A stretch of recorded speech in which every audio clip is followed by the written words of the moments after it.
If you see me talking about the comic book stuff recently, you know I'm a fan of the channel Comic Drake, right? I've been a fan since the I remember when he joined Game Theory, which is celebrating its 10-year anniversary, which is freaking crazy. But I remember when he joined and I was like, oh yeah, this guy's pretty cool. And then he eventually left Game Theory to go on to his own stuff there was Trailer Drake for a while, and then Comic Drake, which I think Comic Drake's actually comes first, and then he does Trailer Drake for a while, and then he goes full back into Comic Drake. I don't know. It's something like that. I've been a big fan of his for years, right? I've always thought he does great stuff. And I'm kind of off and on comics. Like sometimes I'm a DC guy, and I kind of like, oh, I like comics, and I've read some good things, and like I'm also like a fan of people like Linkara. So right, I was like, oh yeah, here's another cool comic channel that's doing cool things. And I've taken a few recommendations from him, but back in like 2018, Invincible was ending. It's his favorite comic, and he kept recommending it. And I was like, you know what? Maybe it's time I finally read this, right? Like with it all ending and everything, maybe it's time I sit down and I actually read it. So I was going on vacation, not like oh, I'm going on vacation to like I don't know, like Disneyland or whatever. I was just like going out to like meet up with family, like take a weekend off. Nothing too special. This was 2018, right before university started up again.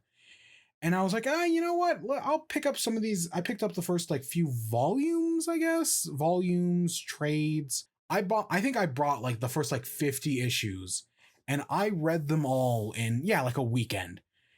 And it was like, oh shit, I admittedly wasn't like over the moon for it, but I was like, no, this is special. This is really good. Then when I got back from vacation, I ordered the next few volumes or whatever, and I started reading those. And then around like volume like or around like issue like somewhere, I want to say it was 68. I think it was, yeah, it was sometime between like 60 and 70. I put it down because I think school had started back up. I had to go back to university, and I was like, I'll get back to it. And now we cut to 3 years later, and I had not read a single issue since then. I saw the show was starting up again, and I was like, you know what? The comic's really good. I know it is. I gotta watch the show, right? I know someone who has Amazon Prime. They'll give me the password. Yeah, and you know what? I'm gonna watch Invincible, and fuck me, is this show fantastic. What, like, I've spent the past few weeks praising Marvel stuff, and I like the Marvel stuff, don't get me wrong, but this is amazing. And it's even better than the comics. Like, don't get me wrong, the comics are really good, and I do recommend them. This is better than the comics. It definitely, it takes more time with like what's going on, but it's also really well done, and like they've given all the characters way more depth and made everything way more interesting. And it did get me to read the comics again. I was going to start off where I had left off. I'm gonna start up at 68, and I opened up it, and I was like, wait, who's this character? Wait, what's going on here? Okay, I clearly forgot this, right? Like there's been that dissonance because it's been 3 something years.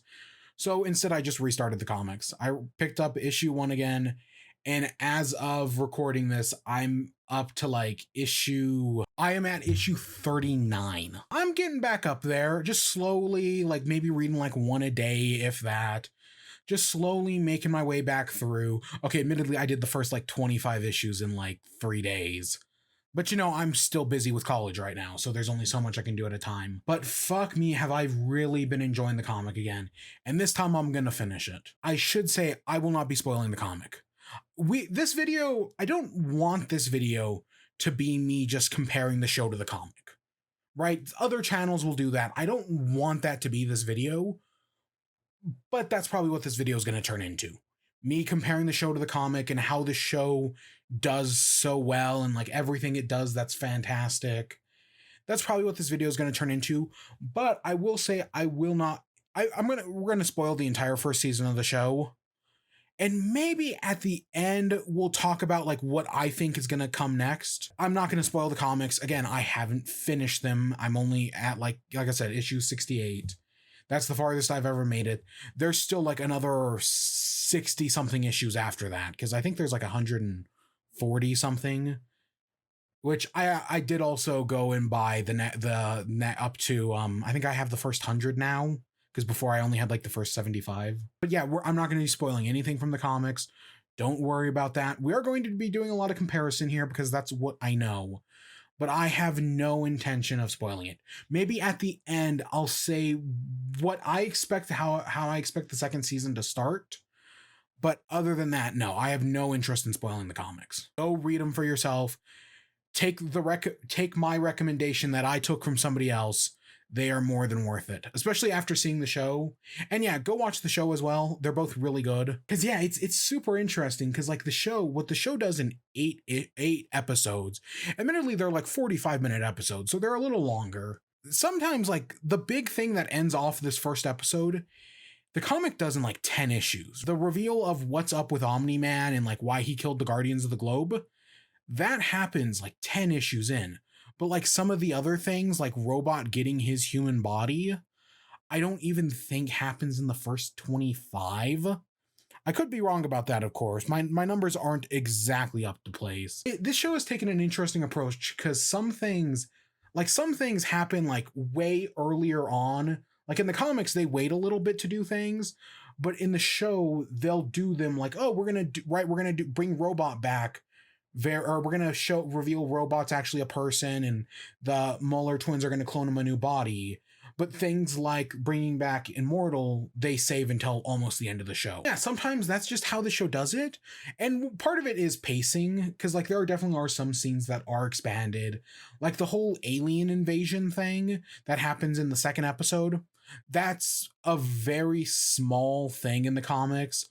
Like, yes, like Omni-Man does get kidnapped by the aliens and he goes to their planet, but you don't see them destroy the aliens' planet, and it just plays out a lot different overall. There's a lot of expansion on like character moments, like Invincible becoming invincible, like him learning about being a hero and actually getting hero training. Yeah, a lot of that's expanded on because, and yeah, the comics, he just goes into it and he's a hero. Right, he gets his ass kicked several times, but he's in it and he's a hero almost immediately. Whereas in this, we actually see more of that growth, we see more of his struggle, he becomes more of a character. And that's normally when I do these like review things, I talk about it like, oh, I give the plot synopsis, right? Like I've been doing with the Marvel stuff, or like I did with the Legend of Korra videos. Instead, for this one, let's talk about the characters. I want to talk about each of the characters and how they're done and how they change them over from the comic, but make them better characters. I already brought up Mark. And yeah, the big change with Mark is that we actually get to see him train to become a hero. He's not just like, oh, he's not already the strong hero like right off the bat. No, we like see him struggle to be a hero. We see him do some fights early on, but he like struggles, like that scene with the old where the aliens are invading and he has to save that old woman and he doesn't even. That's a great moment. Not in the comics at all, because they expanded that whole thing. The changes to Mark just make him a more interesting character. It gives him a lot more depth, a lot more time. Part of me forgot how much high school was in this. Like I know there's that thing so at the end of the show, he's talking to Alan and he's like, "Oh, what are you going to do next?" "I'm going to go finish high school." Yeah, I forgot how much high school drama was in this show. Part of me actually forgot Amber was even a character, honestly. Didn't remember off the top of my head. And we'll talk about Amber in a minute. But no, I think the show definitely has the benefit of taking it slower, spending more time. Like we get to see Mark and his dad way more. We get to see more of like him building up, him doing the training, him pushing himself, him failing. He fails a lot in this show. And it's I've been rewatching Batman and Superman, the animated series. And we're kind of at a point where Batman is basically invincible in comics. Where like as long as Batman has a plan, right? As long as he has enough time to prepare, he will basically beat anyone. You watch the animated series and it's like, no, Batman gets his ass kicked on several occasions. Sometimes he barely scrapes through. He always wins in the end, but it's much more interesting because you see him struggle. You see him almost fail. I watched Never Fear last night. And in that episode, Batman loses his ability to fear, and as a result, he's not afraid of killing criminals. And he's in the wrong in that one. And Robin realizes it and ties him up. And it's like, no, because you're gonna kill the Scarecrow if given the chance. It's almost like he loses, kind of. I mean, they defeat the Scarecrow at the end of the day, but you see that struggle that I feel like is kind of missing from some modern Batman. And I'll say the same thing about Superman. In Superman the Animated Series, you see him fight and you see him get his ass kicked. He doesn't just deliver like killing blows all the time. I know there's the famous World of Cardboard speech, but whatever. What I'm saying is I like to see heroes fight, get their ass kicked, and never give up. Right? They fall down. Even the greats, Batman and Superman, they get their ass handed to them by like Metallo or Parasite or whatever, and then they still get up and keep fighting. That's really cool, and this show fucking nails it. I think everything handled with Mark, he gets his ass kicked several times. He's bloody and bruised, especially because they move up the Titan thing where they take on Machine Head. That happens way later in the comics. But in this, it's moved up, so he just gets his ass kicked. And they add Monster Girl to that fight, and she gets her ass kicked. Spending all this extra time with these characters has really helped the show out. Having like a longer run time and not just immediately like rushing. Because like I said, the big twist happens, the first big twist, I should say, happens 10 issues into the comic. This one takes the entire season, but of course it does. They needed that time because that is a season finale moment. And you can still have that strong moment at the end of the first episode where Omni-Man kills the Guardians of the Globe, and it's just like an oh shit, and that gets you hooked for the rest of the series. Right? That brings you to the end. So then when the ending happens, it's like, oh god. For some reason, I remember them saving the reveal that Omni-Man killed the Guardians of the Globe for a while. Like, I remember them holding that reveal close to their chest for a little bit. Nope, I was completely wrong. You see that, right? All of a sudden, like, all the Guardians gather, then they're all just killed, and then right before Immortal is killed, you see it's Omni-Man, and he kills them all with like a single hit. He's powerful as hell. This one, they nerfed him, but in a way that makes the fight more interesting. We see him kill all the Guardians of the Globe, and he does do it, but he almost dies in the process. And that's much more interesting. That, because right, there's this whole level of depth that he's the one that survived, and it makes like Cecil suspicious, like, oh, maybe whoever killed the Guardians will come back and kill him. There's the Demon Detective. The Demon Detective actually is in the comics.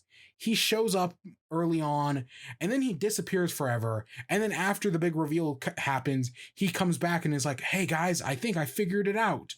And it's like, by that point, it's already been revealed. And this one, yeah, the Demon Detective, he's like more into it. He's trying to clue in Debbie that, like, because he thinks that Omni-Man killed the Guardians. They definitely do him a little better. Even though he does get banished in the show, I don't know. It's just more. They make the Demon Detective, whose name I'm forgetting. It's not Azrael. I don't remember what it is. They make him more interesting. The fight with our Omni-Man and the Guardians of the Globe in the first episode is so cool. Right? It's just such a strong, like, that's your first episode hook. And it's like, holy shit, is that a great first episode hook? And then the other thing, because they hold off the reveal of like what's Omni-Man's deal is, he's in a lot more of the show. Like, we see him training Mark and him like wanting to take it, and him taking it seriously, Mark wanting to be like his dad, but seeing the struggle of what it means to be a hero. It's not just Mark and like talking off with Cecil, even though that does happen. No, there is a lot of Mark and his father. Like when Mark wants to go help Titan take down Machine Head, Omni-Man's like, no, you shouldn't do that. You're just playing into his hand. And that makes it more interesting. That adds this whole other layer to it. And Debbie is investigating him because she's pretty sure that he killed them, especially after talking to the Demon Detective. Because he's around for longer, he has more to do. And when the actual reveal happens that no, the Viltrumites aren't they aren't good guys. Their empire is built on blood, and he's been assigned to take over Earth, or if Earth refuses, it'll be destroyed. It's a much more powerful scene, even though, and they also extended a lot. Like the fight between them definitely takes longer, and you see Mark struggle as like he tries to save people. Like when he gets hit into Chicago, he tries to save the people and he can't, and they die, like the little girl in the window. Or then when they destroy the train, holy fuck, that train scene, my god, what an amazing moment. Because he's like, just agree to work with me, right? Stop this childish behavior and we'll stop killing all these people, right? This is all your fault. And he just smashes Mark's head through a train and it kills everybody. This show is very bloody, and I know that's going to do it for some people because, you know, The Boys is popular, the HBO Watchmen's really good, right? And so I know some people are going to do it, but it's, the show is also really good. In this scene, it's very clear that Mark's trying to save the people. Omni-Man is inherently the bad guy. It's all really well done, and it's a fucking fantastic scene, right? The entire fight is like a holy shit moment, because it's, Mark has no allegiance to the Viltrumite Empire, obviously, because he knows nothing about it. He just wants to be a hero. Omni-Man's like, no, these people are insignificant. They live a fraction of our lifetime. They don't matter. All that matters is the Empire. Mark's like, oh, does Mom's life matter? In the grand scheme of things, no. That's actually one of the scenes. So they do. We'll talk about Debbie after we talk about Omni-Man, but they definitely did. They made Debbie a more interesting character. But in the comics, Omni-Man is like, no, I don't love your mom, right? I just don't love her. I never did. It was all a lie. In this, they change it to, I love your mom, but like a man loves a dog. That your mom is a pet. That's what they do with Omni-Man in this. And while I know that changes things entirely, I honestly, with them making Debbie a more interesting character, I think that makes, right, that makes it more interesting. I like that it just doesn't like, it's not like, oh, I never loved her. It's just I loved her like a pet. That changes things. You can still have that moment of like, in the grand scheme, her life is insignificant. So Mark still beats him up, or at least tries, but fails. It's really good. It's just all fantastically done. And then they're in the mountains, right? And Omni-Man's willing to kill his own son. It's like, oh, I'll just make a new one. Right? That's all really good. In the comics, it plays out kind of similar, where he's like, oh, you won't have anyone left in just 100 years. He's like, no, I'll still have you. And that's why Omni-Man flies away. But in this scene, we also get a scene of Mark as like a kid, and he's watching, and the dad's watching him play baseball, and him and Debbie talk about like, oh, this is what it means to be human. And it's just another layer that really makes it so much better. It expands on like you get why he doesn't want to kill his son in the comics, right? You get why he flies away and abandons his post. In this one, not only you get it, but there's this whole new level to it. That, no, of course he doesn't, right? That he thinks of these moments and it's like an, oh, fuck. I didn't know what to think about it at first, but it's like as the scene goes on, because it's very, like the baseball scene just comes out of nowhere. It's like as he's beating Mark up, he just has the flashback.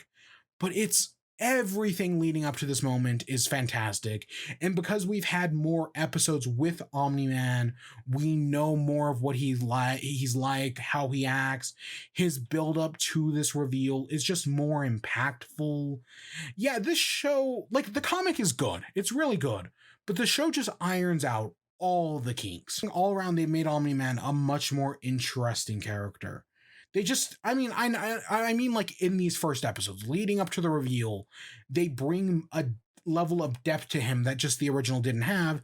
But this show also has like way more hours to develop it and then the comics. Let's talk about Debbie. In the comics, Debbie is nothing. She's Mark's mom.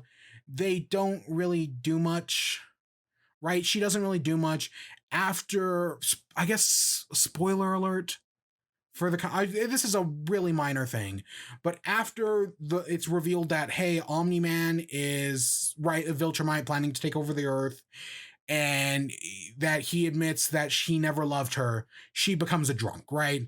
All she does is drink, And she does that for a while. She eventually makes a friend, and she starts working towards being a lawyer, like, or a realtor. I mean, we start off, and yes, she's already a realtor.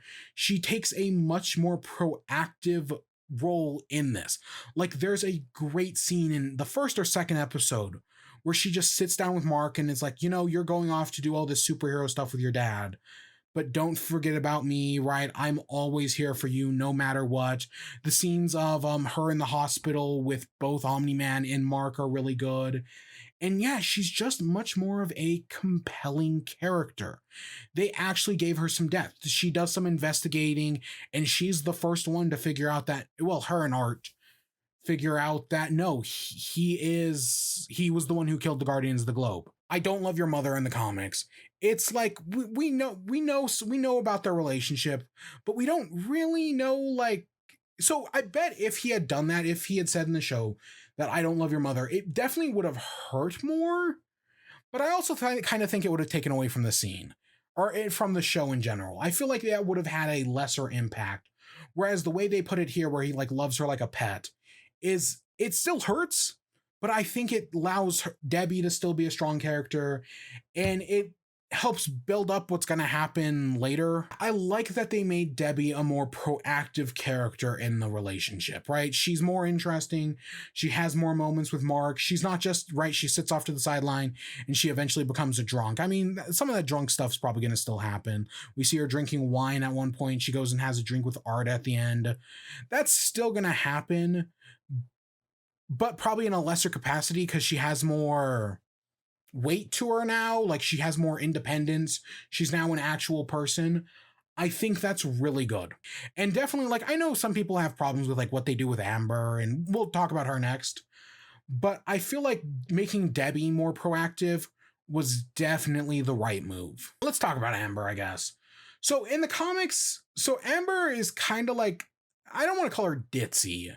She's like a blonde in the comics, right? She's just like the pretty girl who becomes Mark's girlfriend, who's like way out of his league. And they date for a while. Of course, they have all the, like, they fight constantly because he's always ditching her to go off and be a superhero. And she's kind of struggling with that. And eventually, yes, she does find out that he is a hero because he eventually reveals it. In this, they also went in and made Amber more of a character. She's a feminist this time. She helps out at food banks, right? She's more of a, she's basically a brand new character, honestly. It's kind of like what they did with MJ in the MCU Spider-Man movies. We're right, because MJ's always like the peppy, happy one who's like, go get him, Tiger. And then in the MCU, no, she's like more of like a critic and a cynic. But that, like, it's still a compelling character. They did the same thing here with Amber. They made her more critical and, well, I mean, she was always like hesitant about Mark because he was always ditching her, but they definitely went more into depth in this. And I personally really like it. I definitely remember Amber more from the show than I do the comics. Because, like I said, she's kind of forgettable. But no, in this, I actually think she's more interesting because they're constantly fighting. And there's also more like build up to their relationship. And there's a lot of good little moments here and there. And you kind of see it. Of course, the one thing I see everybody taking a problem with is in this, when he reveals to her that he is a superhero, she's like, yeah, I already knew that. And no, we're still breaking up. Of course, at the end, it's clear that no, they're not actually like fully through yet. She's back in his life. They're not done yet. She kind of gets it. And in the moment, she may have been like, she's just angry. It's kind of like the scene in Spider-Verse, or not Spider-Verse, Far From Home, where MJ's like, oh, I'm 80% sure you're Spider-Man. And then Peter Parker admits it. I'm assuming it's the same thing here, where Amber says like, oh, I know you're a superhero. My guess is she's like 80% sure, but she's still angry at him. And I've seen a lot because of this scene where she admits that, yeah, she knew he was a hero and she's still mad at him. I've seen a lot of people really fucking hate Amber. I'm not going to go that far. Like, I know it's right. It's the complications of dating a hero. There was somebody, I want to say, God, it was probably fucking Movie Bob now that I think about it, who was like, oh, well, why would Superman marry Lois Lane? Because Superman, right? It's like there's a difference between like marrying a hero and marrying a cop. And when you like marry a hero, there's always that chance that he may not come back. And why would you put your spouse through like the pressure of never knowing if they're going to come back, because they could die at any moment? And I kind of see where that's coming from, but I also kind of disagree with it at the same time. But in this moment with Amber, I get it, right? He's a hero, he's off saving the world. So that kind of like makes up for him like not going to the soup kitchen, because while she's working at the soup kitchen and wants him to show up, he's off stopping Machine Head and almost dying. Makes up for that, but I also do get that pressure of like, hey, if you're dating a superhero, you always have to worry about like, are they going to die? That I do get. And I kind of, the one thing I do wish they went into more of that. Like when he reveals that he is a superhero, I kind of wish she was like, yeah, you're, because she tells like, why didn't you tell me?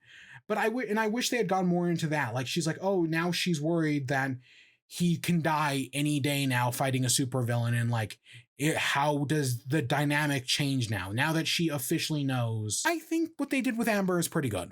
I like there's this whole level of dynamic to things that I think works a lot better with her.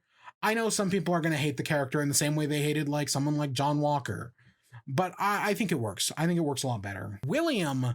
So William still finds out that he's invincible, finds out in a very similar way, but right off the bat you notice something different with William. William is gay in this. I'm kind of down for it. I think like when we get to Rick later on in God, what the robots. I remember the kid's name is D.A. Sinclair who makes them, but they're not they're his cyborg people.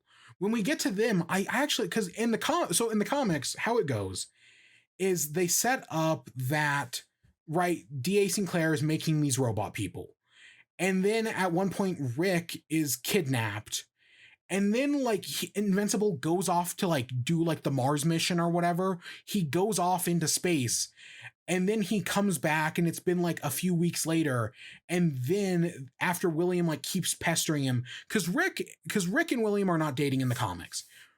Instead, Rick is like their best friend in college, right?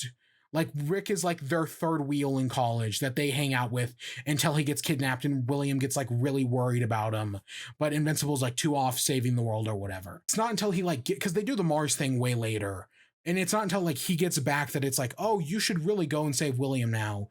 Or you should go save Rick. And William disguises himself as like a homeless person to get kidnapped by D.A. Sinclair. And Invincible comes in, saves him at the last minute. They realize that, yeah, no, Rick had been turned into one of his cyborg. God, I don't remember their names. Fuck. Don't at me. I think in this, what's interesting is that, right, William and Rick are dating, so that gives William more motivation. And instead of it taking like this long period of like several weeks in the comics, no, this all happens in like a day or two. They meet Rick in college. They get attacked by the Cybermen. Then that night, Rick gets kidnapped, and like later that same or like the next day, William gets kidnapped, and Invincible goes and saves them. He breaks D.A. Sinclair's jaw. And I think it's just, yeah, they wrap up the plot a lot quicker. Are William and Rick dating? Because I mean, they're a hookup. I think that adds a whole new layer to things. And it definitely, I think doing the D.A. Sinclair thing a lot quicker is better. I think that makes it more interesting that they didn't just like space it out over like several things. They get it one and done, right? In a single episode, it all happens. Also, they kidnap Justin Roiland's at one point because, yeah, Rick, so, right, all of his like cyborg men are like created out of corpses. Rick is the first one in the comics. He's the first like living person to be turned into like a Cyberman. And this, no, they kidnap Justin Roiland's at like the start of the episode because why not? William's dynamic really hasn't, besides for him being gay, and he brings it up constantly, his dynamic hasn't really changed that much. There's like one or two scenes, but yeah, they really haven't changed it. Eve is mostly the same. She's dating Rex, and Rex cheats on her with Duplicate, with Duplicate. And they break up, she goes off. Admittedly, in this, she comes to the conclusion about like going to like off on her own to like save people in like ways other than heroism. She comes to that conclusion a lot earlier in the show than she does in the comics. But that's still the same. Yeah, Eve and Invincible's relationship is basically the same. That's one of the few things they didn't change. I mean, maybe she's like more proactive. William is always like, "Hey, are you two dating?" Amber's like, "Hey, are they dating?" I feel like, well, there was talk about that in the show. I feel like it's also a lot more subdued because even our Mark and Amber are dating way earlier on. God, it sounds like I'm talking about a CW drama. Robot. So the one big change they did with Robot in this is they move up his time, like kind of like how they moved up the Danny Sinclair stuff. They moved up Robot becoming a human, right? Like cloning Rex and getting his body. That happens a lot earlier in the show, right? In the comics, they take their sweet time with that. But in this, no, it happens a lot earlier. And I think that's, yeah, that's for the better.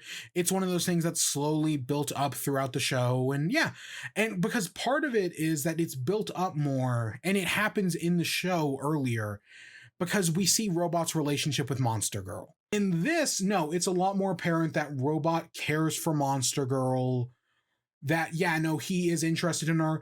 By having her be severely wounded in the machine head fight, you see more of like how much he cares for Monster Girl, and how like he scours the world to the Arctic to get a flower to help her and everything.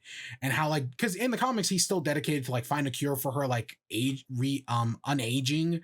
And this, no, it the relationship is definitely a lot stronger. They go more into it, and I think that adds a great dynamic. I like Monster Girl in the comics. She's a lot of fun. Sliding up Robot's time scale and bringing in Monster Girl earlier on and having them work things out and get more into a more interesting relationship earlier on definitely makes for a better moment. Right? I think it definitely helps out the show.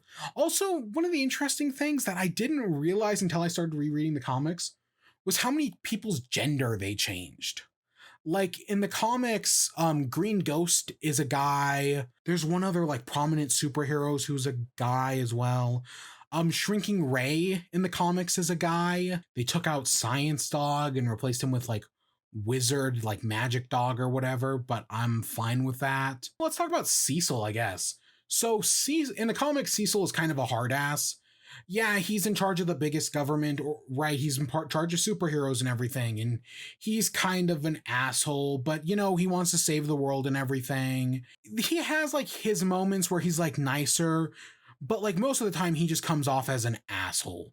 Right? Like there's like the best contrast is the scene where Cecil is like after Omni-Man's left, Cecil tells Debbie that like, "Hey, I faked your husband's death. You now have the royalties from your books, and I'll pay for Mark's college." Right? That's how it works in the comics. In this, it's much more sincere. I think they made Cecil more of a sincere character. Like before Mark and Omni-Man fight, he has a talk with him. And there's a lot of other moments like that where Cecil, like him and Debbie, or when he talks to like the demon or whatever, they have like these moments where it's like he's still that government hard ass, but I definitely feel like Cecil is more of a human in this. Also in the show, right? Like when they figure out it's Omni-Man, because they've been spying on them. Omni-Man like goes to the next door house and fights Cecil's assistant who dies in this. Yeah, that doesn't happen in the comics. And like there's this big like they blow up the house to try to kill him. It of course does nothing. There's a lot of stuff with like Omni-Man like fighting the this like sea monster thing. That doesn't happen. He fights some of the DA Sinclair's robot things that Mark doesn't find out about. Of course, that's God damn it, I said I wasn't going to spoil the comics, and I keep saying stuff that spoils the comics. Also, God, I didn't mention earlier, Omni-Man, so at one point when he fights Immortal like pokes out his eyes.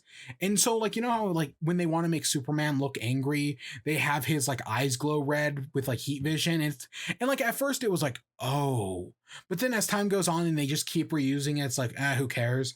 In this, when Omni-Man's fighting Mark, his, like, eyes are, like, bloodshot the entire time, and I'm just kind of like, they're trying to do like the Superman red eye thing, but he doesn't have like laser vision, so the entire scene's so good that it doesn't matter. Yeah, no, I think they definitely like, especially Cecil and Debbie, has so much more heart to it. Right? Like it's not Cecil's still a government guy. Of course, I don't expect him to be fully like, I mean, he thinks he's doing the right thing, and a lot of the times he is. But he can definitely be a hard ass. But there are just scenes where it's like, yeah, no, this guy is human. This guy has more depth to him than, at least in my opinion, than he did in the comics. That the bloodstain thing where they leave in the Guardians HQ, they leave the one bloodstain on the wall to be like a reminder. That's really good. That's a great fucking moment. And then at the end, when Rex goes to like wash it off, and Black Samson's like, we haven't earned it yet. And he's like, fuck you, we have. Because right, all the heroes suck. All our heroes are liars or dead or whatever. And yeah, I do agree with Rex that they've earned it at this point. I don't remember being in the comics, because it takes them forever to get to Guardians HQ in the first place. But I think that's a really the bloodstain on the wall, the one bloodstain left, I think is a really great piece of imagery, and them washing it off at the end is also really strong. Art is played by Mark Hamill. Again, I didn't want this to turn into a comic video, but that's what it did. In the comics, after Omni-Man leaves, Art is one of the few people who's like, you know what? I don't hate your father still. Even though he said he was going to take over the world, I still don't hate him, right? And I mean, I know he throws out the picture at the end, but like them having beers on the roof, it's like, yeah, you know what? It's just a really good show. It takes its time and it does it all really well. It fixes some of the problems with the comic and makes some of the characters who had very little going on for them like genuinely interesting and entertaining. And to that end, it does a really good job at it. And as of right, it's already been announced that not only is the show getting a second season, but it's also been renewed for a third season. Which, yeah, no, I don't know how many seasons this would take to finish. Because again, there are some things like the final episode is like the 10th issue of the comic. But like the D.A. Sinclair stuff doesn't happen until like over 20 issue, probably like around issue 30. So I don't know how many more seasons it would take to do it all, but I hope they do. What do I think we're going to do in a second season? I guess start reading the comics, but God, I'm like one of those assholes who's like, oh, I'm one step ahead of you because I read the manga. Right? Oh God, that's what I am. My guess is that the next episode starts off, so first episode of season 2, with Omni-Man and Invincible working together to destroy Earth. Right, they're like beating people up, destroying cities and whatnot. And then we cut down to the street level, and like we see this guy like go into like a secret like alley base, and we find out there's a resistance made up of like Robot and the others trying to stand up against Omni-Man and Invincible. And then we get introduced to Armstrong Levy. That's, I think, would be really striking imagery to start off the second season with. I think I know how the next season's going to end. I think I can even picture the final episode in my head. But yeah, that we'll see. Again, they're switching things up from the comic, but in a way to make a more interesting show that flows a lot better. But yeah, with that, I hope you all enjoyed. Stay tuned for more. Until next time, peace.